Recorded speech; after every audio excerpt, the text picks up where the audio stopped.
ब्राह्मण लकड़हारी की कथा मैं सुन चुका हूँ और भी सुनना चाहता हूँ।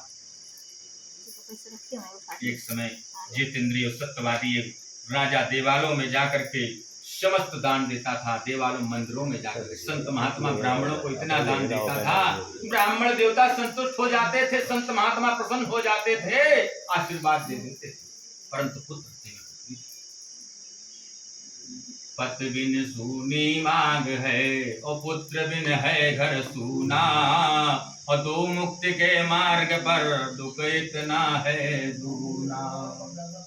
जैसे आज शिवम भैया बात नहीं मान रहे हैं, तो ऐसे कलिकाल में ये पीड़ा न समझना। आज तुम्हारा क्रूर दृष्टि चल रही है, आज के पहले ऐसे तुम हो, शरीर में कमजोरी आ गई, समझ रहे, और इतनी हार्ड दवाइयां चल रही हैं, इससे आपका माइंड थोड़ा वो चलता है। तो ऐसे कि पति बिन सूनी मांग है और पुत्र बिन है घर सूना, और दो मुक्त के मार्ग पर दुख इतना है दूना। बाबा गोस्वामी दास ने क्यों लिखा है, जिस नारी का सुहाग चला जाए युवा अवस्था में, वो नारी कैसे रह सकती है। किसी का सहारा लेकर के जा रही है तो गांव मोहल्ले के उसको ताना दे रहे हैं, अरे कला फलाने साथ में दिगाने के साथ में है। तो परमात्मा ऐसा न करे कि सुहाग उजड़ जाए। लेकिन आज काल कल शिवम भैया सुहाग नहीं उजड़ रहा है, परमपिता परमात्मा परमेश्वर शिव शंकर चले जा रहे हैं। क्या घटनाएं हो चुकी हैं, 6 घटनाएं हो चुकी हैं ऐसी बड़ी बड़ी, और आपके भ्राता तो वही मां है। काहे मां, बोले काट के पीपा में भर दो, ये संस्कार नहीं है। बोले काट मत, मेघालय में जाकर के उसको फेंक दो, ये संस्कार नहीं है। और जो मुंह दिखाई रुपए मिला हो उससे जाकर के उसकी मर्डर मृत्यु करा दो, ये संस्कार नहीं है। और अपनी जहां पर शादी संबंध तय हुआ हो और वहां पर जाकर के सास पसंद आ जाए, ये संस्कार नहीं। ये क्या है, वैश्यावृत्ति और राक्षस प्रवृत्ति है। कलेक्टर बना दिया जाए, आपको एसपी बना दिया जाए, डीएम बना दिया जाए, परंतु अगर तुम्हें सभ्यता नहीं बात करने पब्लिक को, तो बेकार। इसको क्या कहते हैं, संस्कार, संस्कृति, सनातन धर्म इसी को कहते हैं हम लोग। जो अपने माँ बाप को भूल जाएं, ये संस्कृत नहीं, ये संस्कार नहीं है। जो अपने माँ बाप को पैसे में रुतबा होकर के घर से बाहर निकाल दिया जाए, ये संस्कार नहीं है।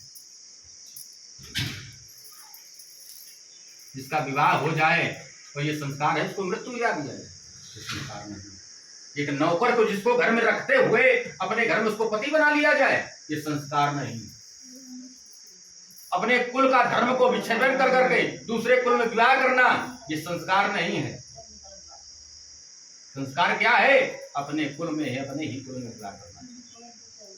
अपने माँ बाप का लज्जित करके समाज में उठकर जिलाना चाहिए, लेकिन तुम लज्जा करके जिला रहे हो। सर उठा नहीं पा रहा माँ बाप, उसको नीचा करके तुम, ये संस्कार नहीं है। लेकिन हम और आप अंधे हो संस्कृत में। क्यों, जब पेड़ को लगाया हमने घर में तो उसको सची से तीसर पूजन किया, और घर में अगर कहीं दीवार पड़ गई तो दीवार में टेक करने लगा। लेकिन परंतु ऐसे समय पेड़ को ऐसी जगह लगाया जाए ताकि हमारे मकान पर वार। तो ऐसे बाल अवस्था में बालक को क्या करना चाहिए, मैं तुम्हें उसको देखना चाहिए, संस्कृत का ज्ञान देना चाहिए। संस्कार है नहीं था, पेड़ बढ़ गया, अब तना थोड़ा टूट जाएगा, बताओ मुड़ सकता है वो तना, नहीं मुड़ पाएगा। तो बालक जो अपनी अवस्था में विवावस्था में हो गया तो बालक कभी मुड़ नहीं सकता है, न बालिका कभी मुड़ सकती है। कोचिंग है 2 घंटे की, बच्चे आ रहे शाम के 4 बजे, माता को पता है नहीं, माता अपने में व्याकुल। पिता क्या है, सुबह से शाम तक अपने घर में ड्यूटी करके तभी आ पाएगा, वो नहीं करेगा तो क्या खाओगे, कैसे पढ़ाएगा बालक। तो हम और आपों में कमी है। जो बिगड़े व्यवस्था हो गई तब उसको संभालना ना मनती, फांसी लगा ले रहे हैं, हम जहर खाए ले रहे हैं। जब उन्हें शादी संबंध किया तो जाकर के उसका बिगाड़ दिया और मारा। बच्चों को संस्कार कोई संस्कृति ये थोड़ा कहती है अपने बच्चे को डीएम न बनाए, अपने डीएम को कलेक्टर न बनाए, डॉक्टर न बनाए। संस्कृति ये कहती थोड़ा संस्कार के प्रति। अगर में मौसा जी आ गए का मोबाइल है में दस्त है, हमारे मौसा जी का संस्कार है नहीं, 5 वन मौसिया जी का पानी देन, हाल चाल पूछन, कुछ भी नहीं। पूछना चाहिए कि नहीं पूछना चाहिए बताओ। लेकिन आज के युग में किसी के घर में जाओ, मोबाइल चल रहा, ना पूछिए हाल क्या है, चाल क्या है, ठीक हो। तो ऐसा नहीं संस्कार। माँ बाप की बेइज्जती न कराओ, माँ बाप को लज्जित न करो। माँ बाप से पूछो कैसे तुमको पढ़ा रहे हैं, उनके खून पसीना की कमाई लग रही कि पढ़ लो, फिर बाकी कहते थे कि पढ़ लो, लेकिन नहीं, बैठ बल्ले में मस्त है।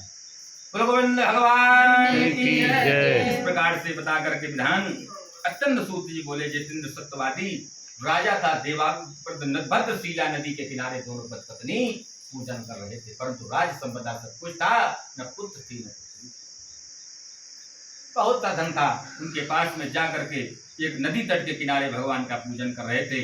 भक्त महाशक्तिमान भगवान व्रत का पूजन करने में अवश्य भगवान का वचन सुन करके साधु आदर से आकर के वहां पर खड़े हो गया कि आप किसका पूजन कर रहे हैं। साधु वैश्य बनिया व्यापार से निवृत्त होकर के नाव को लेकर के वहां पर खड़ी कर दिया। आप किसका पूजन कर रहे हैं राजन?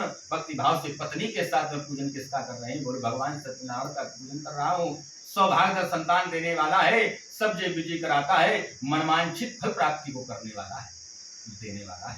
बोले कौन सा व्रत है? बोलो सत्यनारायण भगवान का व्रत है, भगवान सबकी इच्छा पूरी करते हैं। इसका विधान क्या है? बोले आनंद पूर्वक ब्राह्मण को बुला करके भक्ति भाव से पूजन अर्चन करें और भक्ति भाव से चूड़ बना करके पंचामृत ब्रह्मांड से स्नान करा करके भगवान का प्रसाद अर्पित करें। ये पंचामृत था और भैया भगवान को इसमें हमने नलवा दिया तो क्या बन गया? भगवान का चरणों में अमृत बन गया। तो जब हम लोग पान करते हैं तो लोग कहते थे चन्ना में दही दो, उन्होंने कहते पंचामृत दही दो। तो भगवान का तो पहले तो पंचामृत था, अब भगवान के चरणों का अमृत रस पान करेंगे। इस प्रकार से क्या भक्ति है, क्या विधि है, अवश्य मुझे बताएं। इस प्रकार से बता करके आनंद पूर्वक व्यापार से निवृत्त होकर के घर में गया। अपनी स्त्री से कह रहा लीलावती मधुर में कहीं अवश्य मैंने उल्का नाम के राजा से व्रत कर सुन करके आया हूँ। भक्ति भाव से सब कुछ देने वाला है, श्रद्धा को सब कुछ प्रतीक करने वाला है, संतान कथा देने वाला है, लीलावती सत्यनारायण भगवान की कृपा करने वाले हैं। इस प्रकार से लीलावती मधुर प्रसन्न होकर के स्वामी कल प्रातः काल व्रत को धारण करो। बोले अभी धन व्रत में नष्ट मत करूंगा, बनिया बड़ा कंजूस था कि मैं पता नहीं संतान का जन्म हो कि ना हो, पैसा हमारा चला जाएगा है। आजकल पहले प्रसाद बाद में चढ़ावा आदमी पहले कामना लेते प्रभु लड़का के पट्टर बना दो, काल प्रभु पत्थर लगवा दे।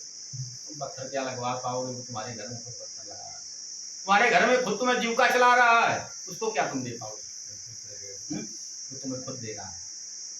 इस प्रकार से कर करके अभी धन व्यर्थ में नष्ट करो, पता नहीं संतान होगी कि ना होगी, जो कुछ धन था वो सब कुछ चला जाएगा मेरा। टका कर्म ही टका कर्म, पस्त कष्ट टका टकाए, कंजूस की चमड़ी चली जाए दमड़ी न जाए, चाहे खाल छड़ जाए हैं।